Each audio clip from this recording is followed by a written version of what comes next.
It's finally here after months of talking about it, planning about it. Penguin Teen TV is live! It's so emotional! I want to thank my mom and my dad and my best friends.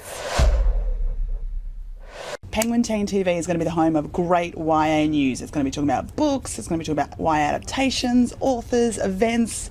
We're going to take you behind the scenes of what it's like to work at a publishing house, answer your questions and more. Anyway, our first exclusive interview, yes, is with Richelle Mead. She's going to talk a bit about Silver Shadows, about Game Board of the Gods. We pre-recorded this a little while ago and some very lucky people got to see it at Penguin Teen Live in Melbourne. But we're pretty excited to reveal it now exclusively on YouTube. Enjoy! So Richelle Mead, welcome to Penguin Teen TV. You're our first author guest. It's very exciting. Hey Felicity, it's good to see you again. Firstly, questions about the Vampire Academy world. Obviously it's all finished with the 6 books and we've got the spin-off Bloodlines. Question to you about what's coming next. Is there more Vampire Academy? Is there more Bloodlines? Oh, I wish I could give you all the information on what's coming next, because there is definitely some very cool stuff that I'm about to announce, probably within the next month or so. Unfortunately, I can't give you details on what my next project is because it is top secret at the moment. But as soon as I'm able to announce it, you'll be the first to know. Okay, spoilers for Up to the Fiery Heart, everyone. Block your ears if you haven't heard this, but you basically left us on the worst cliffhanger ever. I mean, that was up there with Shadow Kiss. When you were writing this, did you know this was going to happen? You kind of knew, didn't you? I did. I knew it was coming. Actually, much like Shadow Kiss, I knew from the time I sat down to write the first book in the series that there was going to be kind of this terrible thing going on in the middle of the series. So I apologize. I know it causes people agony, and I've gotten a lot of sad emails about the ending of Fiery Heart, just like I did with Shadow Kiss. But, you know, just like that book, hang in there. Things could get better, maybe. We'll see.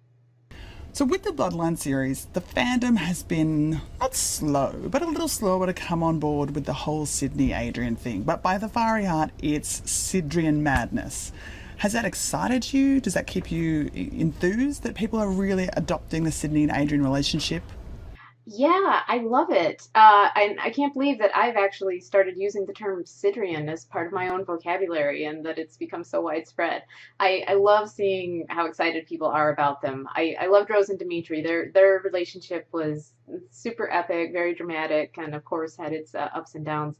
But Sydney and Adrian's is a whole different kind of thing, and I love that people are into it because even though it's crazy, it's, you know, a fantasy vampire human relationship, there's actually kind of a real world element to it, some of the problems they have. And so I'm so excited that people have gotten on board with that. Of course, Adrian's so easy to love. It's hard not to be on board with anything he does. There's a lot of love out there for a lot of your side characters. Everybody loves Eddie and Jill. But there's even some smaller side characters like Wolf and Rowena Clark. Do you have are they your fun characters to write, or how do they come about? Yeah, all the side characters are fun, and in fact, the more fun I have with them, the more it really shows in the book, I think. You can tell if I'm bored with a character or if I'm out of love with someone. I just don't write them very well, so I try to just have as much fun with my side characters as I can. And those ones you mentioned are a couple of my favorites. I love Rowena. I love that she kind of verbally smacks Adrian around. Malachi Wolf is definitely near and dear to me. He actually has his own Twitter account, so if anyone is interested in following, you can get his wit and wisdom. Although I think he's been kind of quiet lately. I'm gonna have to get on him about that to see if we can get a few more Malachi tweets out there. You seem to kind of love or kind of hate, we think kind of love, torturing your fans with these crazy cliffhangers. Is Silver Shadows going to be that way too? Silver Shadows does have kind of a cliffhanger. If it makes you feel better, though, it's not quite as brutal as the Fiery Heart cliffhanger. So, I mean, don't get me wrong, you're still gonna be screaming for the next book when you finish Silver Shadows, but I think the pain will be slightly less. So maybe instead of like a 9 on a scale of 1 to 10, it'll just be a 7. I hope that helps. Is there anything you can give us a hint about in Silver Shadows? Maybe it's about Sidrine, maybe it's about Jill, maybe it's about Eddie, maybe it's about more returning Vampire Academy characters that we might see again. Oh boy, that's tough. Let's see, what can I tell you?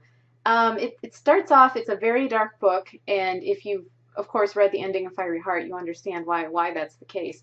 So it starts off that way, but here's what I'll tell you. There is some deeply, deeply romantic, swoon-worthy stuff, especially at the end. You guys, I think you'll forgive me for some of the terrible things I've done to these characters when you get to some of this romantic stuff. So people, I think, are really, really going to love that. That isn't to say bad things still aren't going to happen, but you'll be relieved to know that occasionally good things happen to these guys too. Give us one word to describe Silver Shadows. Intense. It's all intense. The dark stuff is intense. The happy stuff is intense. It's just there's nothing that's particularly low key about this book. It's kind of just go, go, go. And I think once you start reading it, it's going to be one of those things you keep turning until you're done, and suddenly a whole night has gone past. And while we've got you here for Penguin Teen TV, we've got to ask you about your adult series, The Age of X. Game Board of the Gods was book 1, and The Immortal Crown is book 2, and it's coming out really soon. Is there anything you want to tease about that? The Immortal Crown, which is the sequel to Game Board, yeah, that's coming out soon. Let's see, there's a lot going on in that book. It's a very different kind of book from the first one. Game Board of the Gods was kind of a murder mystery, and The Immortal Crown takes us to a whole different place. Literally, they leave the country that the first book took place in, and so you kind of get to see some of the wild, more savage countries that exist outside of their homeland. And that book, surprise, has cliffhangers at the end, kind of stealthy ones. Like you think you know what the cliffhanger is, and then suddenly you're gonna get blindsided a couple of times because you think, oh no, that's not the cliffhanger, this is.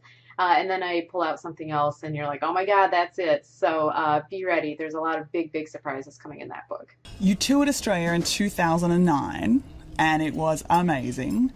When are you coming back next? Oh, I wish I knew. I wish I knew. I loved being in Australia. It was seriously one of my most fantastic tours I've ever done. Also one of my most exhausting. Maybe that goes hand in hand. Not sure when I can get back there. It's hard having two kiddos so young right now. But you know, I would really love to get back there, especially even with my family when my boys are a little bit easier to travel with. I think they would have a blast down there. I certainly did. So keep your fingers crossed. I don't know, maybe a couple of years or so. Oh gosh, that seems so long. Maybe sooner. I don't know. I hope it's soon though. I would love to see you guys again. And is there anything you want to tell your Australian friends? Only that I love you guys. I hope you know that. I can always count on my Australian fans for just everything to be. You're just definitely one of the most passionate fan bases I have, and I refer to you guys all the time when people ask about my books. I'll say, "Oh, you should see on Australia just how faithful they are." You guys have stuck in there with everything, the movie, the different changes in the series. Whenever there's a contest, when people have to vote online, I always know that once Australia wakes up, you guys are totally going to come through and win things for me. So thank you for that. I love you guys.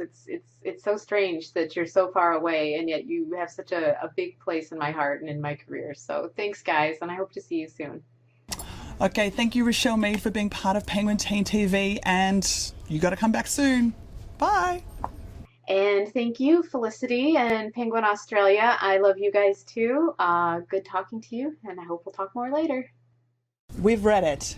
She's right. It's insane. It's intense. Anyway, that was the first episode of Penguin Teen TV. Yes. We're going to answer all your questions and more. So feel free to send us an email, tweet at us, Tumblr, Facebook, pigeon carrier, head to the site, skywriting, although make sure it's a clear day because we obviously need to be able to see it. We're going to be back in 2 weeks. We have an episode every fortnight on Wednesdays at 7:30.